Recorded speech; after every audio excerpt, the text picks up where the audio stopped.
नमस्कार साथियों, मैं अमन सिंह आपका स्वागत करता हूं राष्ट्र नजरिया न्यूज में। हम से मौजूद हैं रुद्रपुर के एसएसपी ऑफिस में, जहां आप देख सकते हैं कि टैक्सी यूनियन के लोग पहुंचे हैं। क्या उनका पूरा मामला है जानेंगे और देख सकते हैं जिस तरह से वो अभी प्रदर्शन कर रहे हैं।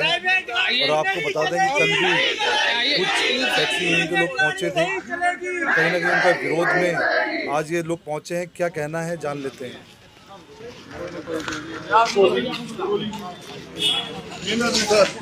अध्यक्ष यहाँ पे सर, क्या नाम है आपका? मेरा नाम विजय कोहली है। सर, 2 दिन से जो है लगातार आप लोग का विरोध चल रहा है, जो अवैध वसूली के बताया जा रहा है, अवैध वसूली हो रही है, क्या कहेंगे इसको लेकर? जो आरोप लगाए जा रहे हैं हमारे एसोसिएशन को, सारे गलत हैं।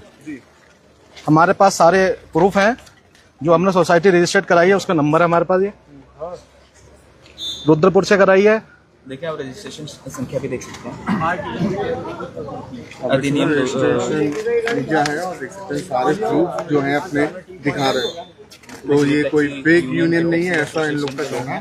पूरे कागज जो है, पूरे प्रूफ है, वो दिखा रहे हैं। नजर आ रहे हैं। तो सर, उन लोग का कहना है 4 दिनों में आपने यूनियन बना ली, किसी से पूछा नहीं, ऐसा वो लोग कह रहे हैं। 1100 रुपए की जबरदस्ती रसीद काट रहे हैं। अब मैं रसीद की बात करता हूँ। वैसे जो रसीद काटी गई है वो रसीद नहीं है, वो 1 साल के लिए 1100 रुपए जो है हमारी सोसाइटी में जमा होता है मेंबरशिप के लिए, सुविधा शुल्क। जो हमारे ड्राइवर भाई हैं, अगर उनके साथ में कोई भी घटना घटित हो जाती है, जैसे सारे हमारे भाई है, तो वो पैसा जो हमारे खाते में जमा है वो उनके काम आएगा। उसका 1-1 रुपए का हिसाब दिया जाएगा। जब हमारे जिलाधिकारी ले लें, हमारे कोई भी जो है मेंबर वो कोई भी ले सकता है। पर उनका तो साफ तौर पे आप पे आरोप ये है कि आप अवैध वसूली कर रहे हैं। जो 1100 वो सारे झूठे आरोप हैं, जिसके हम कल आपके खिलाफ जो है ज्ञापन भी दिए गए। हाँ, उसी के उपलक्ष्य में सारे इकट्ठे हुए हैं। ये सारे लोग हैं, सबसे पूछ के हमने यूनियन एक एसोसिएशन बनाई है। यूनियन के सारे लड़के। और आपका कहना है जो 1100 रुपए है वो सुरक्षा शुल्क लिया जाता है? वो सुविधा शुल्क है, हमारी यूनियन वार्षिक शुल्क है 1 साल का, जो कि ड्राइवर के काम ही आने वाला है। वो कल को किसी ड्राइवर के साथ कोई हमारा ड्राइवर एक्सीडेंट हो जाता है, कोई 100 रुपए करके इकट्ठा जमा करते हैं। अगर उसके इलाज के लिए एक साथ हमें 30,000 40,000 की जरूरत पड़ेगी, हमारी एसोसिएशन की तरफ से उसको तुरंत 40,000 50,000 की मदद करी जाएगी। लेकिन वो पैसा एसोसिएशन के पास कहाँ से आएगा? वो यही पैसा है जो हमारी संस्था लेने के लिए 1100 रुपए की वार्षिक शुल्क रखा गया है, लेकिन उसको अवैध बताया जा रहा है। और किसी से भी जबरदस्ती नहीं है, किसी से भी जबरदस्ती नहीं है। मैं ग्रुप में टोटल शुरू से, जब से यूनियन बनी है, यूनियन का ग्रुप बना हुआ है, मैंने उसमें साफ डिबेट डाल रखी है कि जिस भाई को सदस्यता लेनी हो यूनियन की, अपनी मर्जी से ले, और किसी के ऊपर कोई जबरदस्ती नहीं है। मैं डेट के साथ वो वॉइस आपको ग्रुप में सुना सकता हूँ। ऐसे कहने से कुछ नहीं होता है। अगर कहते वॉइस सुनाई थी, हाँ वॉइस, हाँ उन्होंने भी वॉइस सुनाई थी, मैं भी सुना सकता हूँ सारी वॉइस, ठीक है। और दूसरी बात, मेरा नाम विजय कोहली है, अध्यक्ष है। और उन जो कल जो आए थे सोशल मीडिया पे चल रहा है, वो सारे लगभग अपराधी इतिहास है उनके, उन पे कई केस चल रहे हैं। आप पे आरोप लगा रहे हैं कि आपके ड्राइवर हैं वो दबंग है, उत्तर प्रदेश से तड़ी पार हैं। नहीं, तड़ी पार तो शायद है नहीं, सारे उत्तराखंड के ड्राइवर हैं मेरे पास में। वो डीएम को ज्ञापन दे चुके हैं, कोतवाली में ज्ञापन दे चुके हैं। उनका कहना है कि जांच होनी चाहिए। बिल्कुल होनी चाहिए, हम एग्री हैं। अगर हम गलत हैं तो हमें कानून सजा दे, अगर वो गलत है, उनका अपराधी इतिहास देखा जाए, उनको सजा मिलनी चाहिए। वो कह रहे हैं जबरदस्ती जो है 1100। कोई भी एक बंदा, अभी तक कोई भी एक बंदा ऐसा नहीं आया जिसने कहा हो कि मैं जबरदस्ती मुझसे लिया जा रहा है। दो कि हमने किसी से जबरदस्ती अवैध वसूली करी है, किसी एक बंदे। मैं लविशुक यूनियन का सचिव हूँ। किसी भी एक बंदे को, जिस बंदे ने बोला कि गैर वसूली कर रहे हैं या हमसे गैर कानूनी कुछ तरीके से कुछ कर रहे हैं, तो आप उन्हें हमारे सामने प्रूफ करा दे। आप कहाँ रहते हैं? मैं रुद्रपुर रहता हूँ। पिछले 15 साल से मेरी फर्म है और 15 साल से टैक्सी का काम कर रहा हूँ मैं। वो कह रहे हैं कि हमसे बिना पूछे, बिना कुछ किए। हमारे पास सारे प्रूफ है। हमारे पास 100 बंदा इकट्ठा था जब हमने यूनियन बनाई थी। जब बनने की बारी आई कि ये भाई साहब कोषाध्यक्ष, ये अध्यक्ष, यूनियन की कार्यगणना इकट्ठी हुई, उसके बाद फिर दोबारा हुई, फिर तिबारा हुई, और जब फंडिंग की बारी आई, एक सेकंड, जब फंडिंग की बारी आई सब हट गए, क्योंकि भागना पड़ता है, समय देना पड़ता है, टाइम देना पड़ता है। उस समय वहाँ मौके पे कोई पहुंचता नहीं, क्योंकि ना किसी के पास समय है। जब ये कार्यगणना बन गई, हम इस पे काम कर रहे हैं, ड्राइवर भाइयों के लिए काम कर रहे हैं। अब हम 1100 ले रहे हैं, उसके हम उन्हें बेनिफिट भी तो दे रहे हैं। उनको बीमा देंगे, हम उनके परिवार के, उनके काम चलाएंगे, और बहुत सारी चीजें, रेलवे से, बस स्टैंड से, हर जगह से उनका हम काम चलाएंगे। आज से पहले आप लोगों ने क्या करा उन लोगों के लिए? अभी कार्य करना स्टार्ट हुए भी 3 महीने हुए हैं। आज से पहले यूनियन बनी नहीं। ये उत्तराखंड रुद्रपुर उधम सिंह नगर में आज से मेरे ख्याल 50 साल हो गए इस काम करते हुए, यूनियन टैक्सी चलते हुए, पर किसी ने आज तक यूनियन नहीं बनाई क्योंकि कोई सक्षम ही नहीं था इस बनाने के लिए। इसको बनाने के लिए एक आदमी चाहिए, करना चाहिए, पीछे सोर्सेज चाहिए, बहुत सारी बैकअप चाहिए कि ऐसे ही नहीं बन जाती। इसको बनाने के लिए भी आपको भी पता है पूरी जांच होती है, किसी पे कोई एक्शन ना हो, लीगल एक्शन ना हो, एक एक चीज घर पे FIR होती है। कि आप बाहरी हैं, आप बाहर से रहने बाहर के मुझे सन 2017 से मेरा ऑफिस है भुरानी गेट पे, GST मेरा यहाँ पे है, फर्म मेरी यहाँ रजिस्टर्ड है, पामगिर में मैं रहता हूँ, पामगिर में मेरा घर है। कितने टैक्सी चलाते हैं आप? टैक्सी मेरे पास में 6 गाड़ियाँ हैं। यूनियन में 6 गाड़ियाँ हैं। हमारे 11 सदस्य हैं, 4 कार्यकारिणी सदस्य हैं। और कितने लोग साथ में? बाकी ये सब सारे लोग आए सारे हैं, जुड़े हुए हैं, पता कर लीजिए आप। करीब 400 के आसपास, 400-450 लोग हैं। मैं उसका जवाब दूंगा। अभी जैसे वो कहते हैं कि जब यूनियन बनी थी तो इन्होंने हमें बुलाया नहीं। आपके घर में अपने पर्सनल यूज के लिए आपने प्राइवेट गाड़ी रखी है, क्या मैं आपके घर पे पूछने गया कि यूनियन बनानी चाहिए ना चाहिए? जो टैक्सी वाले हैं ये सब जितने भी मेरे भाई आए हैं सब टैक्सी कमर्शियल यूज करते हैं ये, और इन सबसे पूछा गया था और तभी तो मेरे भाई आए हैं ये साथ में। और प्राइवेट गाड़ी के लिए हम क्यों साथ में हैं भाई? प्राइवेट गाड़ी कमर्शियल में चलाना लीगल ही नहीं है, अनलीगल है, तो उससे हम क्यों पूछेंगे भैया तुमसे यूनियन बनाए नहीं बनाए? हम तो कमर्शियल वालों से पूछेंगे, सब मेरे भाई आ रखे हैं। और कमर्शियल वाहन में पैसेंजरों की सुरक्षा है, प्राइवेट वाहन में अभी आपने 2 दिन पहले का मामला देखा होगा कोर्ट द्वार में, प्राइवेट गाड़ी थी जो बच्ची के साथ अभी कोई छेड़खानी का मामला आया था। बला ये प्राइवेट वाले ही करते हैं क्योंकि कमर्शियल वाले का डाटा सारा प्रशासन के पास होता है, GPS लगा होता है उसमें कि इस टाइम गाड़ी कहाँ जा रही है उसको ट्रैक कर सकते हैं। तो ये प्राइवेट में ये सुविधा नहीं मिलती है जो हमारे पैसेंजरों को। तो हम पैसेंजरों के हक में, ड्राइवरों के हक में काम कर रहे हैं, प्राइवेट वाले हमें करने नहीं दे रहे क्योंकि उनको पता है कि हमारा रोजगार बंद हो जाएगा। अगर आपने प्राइवेट गाड़ी ली है तो घर के लिए ली है, ना कि उसको कमर्शियल यूज करने के लिए। बला गाड़ी की आपने रोक किया, उन लोगों पे रोक लगाई थी आप लोगों ने? हाँ, बला पे रोक लगाई थी। कहाँ पे? ये अपने बॉर्डर पे अभी 1-2 दिन पहले हमने एक यहाँ पे बुला के हमने RTO साहब को बुलाया भी था। सारी वीडियो है और सारे पेपर है हमारे पास। बला के जो बॉर्डर पे पकड़े गई थी गाड़ी। हाँ, उस टाइम वो चालान भी हुए थे, वो अंदर से RTO से निकल सकते हैं। वो तो कैमरे पे तो वही लोग सब दिखाई पड़ रहे हैं। आप मेरे को भी देखिए, मैं भी दिखूंगा आपको। साथ में उससे पहले मेरा ही कैमरा चला था उससे। हाँ, और अपने चावला जी भी आए थे, उनका कैमरा भी है। हाँ जी, वो ये इसको बिल्कुल देखिए, प्राइवेट गाड़ी वाले अगर इकट्ठे होके बोलें, ये जो है, ये लोग जो कर रहे हैं ना कि हमने ये करा है, गुंडागर्दी चल रही है।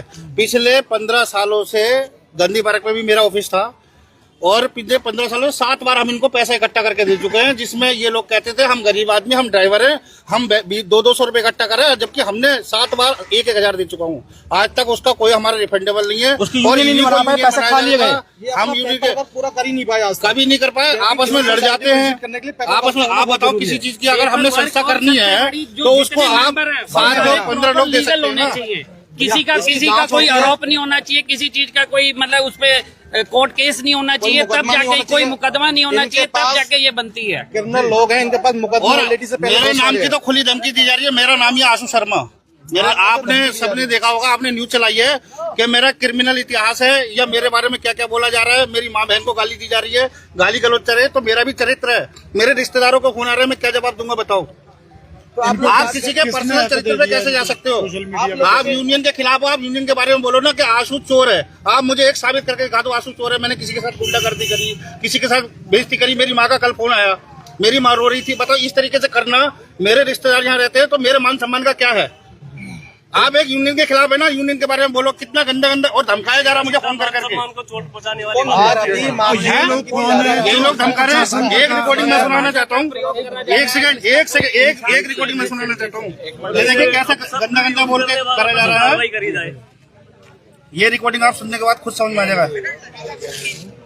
कसम से कह रहा हूँ, इनकी जुल्फे लहरा दूंगा पकड़ के मैं। ये देखो भाइयों, अब जो दोस्त खाली है वो स्टैंड पे जरूर आए, ठीक है? और अगर किसी के पास कोई साधन नहीं है तो किसी को फोन करके बुला ले। आप ये सुनिए ना, माँ बहन कर देंगे हम प्राइवेट गाड़ी को।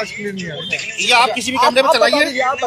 धमकी ये है कि टैटू छपवा दिए जाएंगे अगर आप लोग नहीं माने, ठीक है? हमारी कमर्शियल गाड़ी है, अगर हमने कमेटी जो बनी है, अगर हम उसका स्टिकर लोगो लगाते हैं तो ये लोग बोले कि कोई भी स्टैंड पे आ गया हम उसकी गाड़ी की तोड़ फोड़ कर देंगे और हम नहीं चलने देंगे।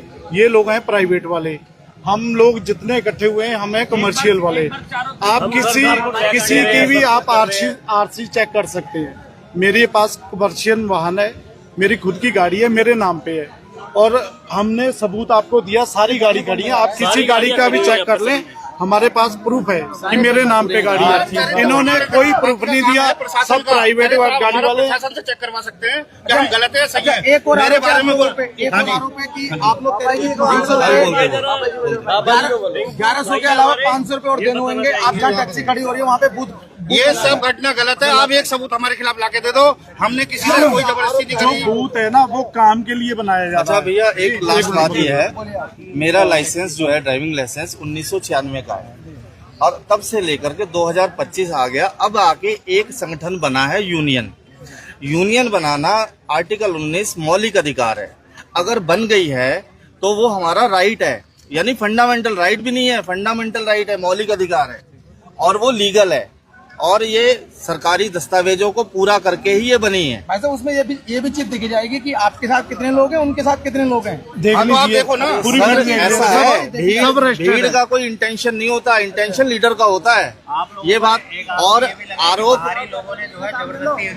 अरे नहीं, आप दुनिया के किसी कोने में खड़े होके आप यूनियन बना सकते हो, आपको अभी जानकारी का अभाव है। मैं आपको बता दूं, मैं मंडल अध्यक्ष हूँ भारत मुक्ति मोर्चा और हम, हाँ जी, आप पूरा सवाल सुन लीजिए। हाँ जी, उनका आरोप यह है कि बाहरी लोगों से आरोप सर लगा कौन रहा है? उन बाहरी लोगों का सबूत, एक सबूत ला दे, बस एक सबूत हम मानते हैं, एक सबूत ला दे, किसी एक सबूत। ऐसा होता है, हम डिपेंड अपने करता सारे है, प्रूफ देंगे, यहीं के लोकल के सारे प्रूफ देंगे। ऐसा होता है कि कह कौन रहा है, फर्क पड़ता है। अगर डॉक्टर कह देगा ना आप जाने वाले हो तो असर होगा, ऐसे तो लोग दुनिया बोल रही है, उसका असर नहीं होता भाई साहब। ये ऑथेंटिक बंदा कहना चाहिए। मेरे बारे में बोला गया रामपुर से आके बदमाशी कर रहे हैं। ये लाइसेंस कौन सी डेट का है आप देखो, आईडी देखो मेरी कहाँ की है। ये रुद्रपुर 2008 का लाइसेंस है मेरा, स्थानीय प्रमाण पत्र दे सकता हूँ यहाँ का मैं। भाई साहब आज आप क्या करने ये देखो ना, आप किससे मिलने, एक मिनट भाई साहब। हाँ एसएसपी साहब को हम निवेदन देंगे और उसके बाद हम अपना आरटीओ साहब को निवेदन देंगे और संवैधानिक लड़ाई लड़ेंगे। जो मान सम्मान को ठेस पहुंचाई है, आरोप लगाना एक अलग बात है और सिद्ध करना अलग बात है। आरोप दुनिया लगा रही है, एलिगेशन तो एक पार्टी दूसरी पार्टी पे लगाई रही है। मैं समझता हूँ वो कोई बड़ी बात नहीं है, आरोप सिद्ध करना बड़ी बात है। आपका क्या नाम है भाई साहब? रिंकू बाबा नाम है मेरा। कौन सी पार्टी से हैं आप? पार्टी नहीं है सर, संगठन है भारत मुक्ति मोर्चा। हम मजलूमों की आवाज उठाते हैं। और सर एक बात और बता दूं मैं आपको, पूरे देश में 19 करोड़ 60 लाख ड्राइवर हैं। हम उनके विषय में, उनके हित के बारे में सोच रहे हैं। हम चाह रहे हैं कि एक हेल्पलाइन नंबर हो, जैसे महिला हेल्पलाइन है वैसे ड्राइवर हेल्पलाइन हो। और 19 करोड़ 60 लाख लोगों के बारे में हम ये सोच रहे हैं कि एक तो हेल्पलाइन नंबर मिले, दूसरा आंतरिक सिपाही का दर्जा मिले।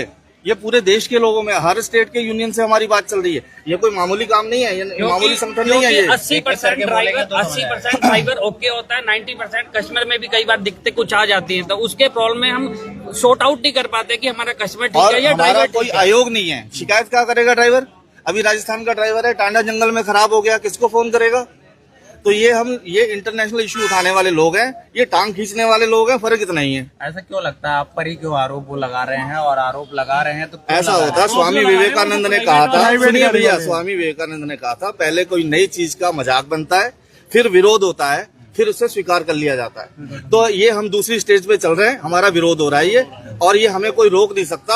ये बात आप नोट कर लो। जो हम पे आरोप लगा रहे हैं सब प्राइवेट गाड़ी वाले। जी आप कुछ कह रहे हैं, आपको चीजें मैं जब आप सारी कमर्शियल है। एक बार ये वीडियो यहाँ से लेके वहाँ तक सब सारे चेक करवा सकते हैं। ये यहाँ से लेकर आप देख सकते हैं।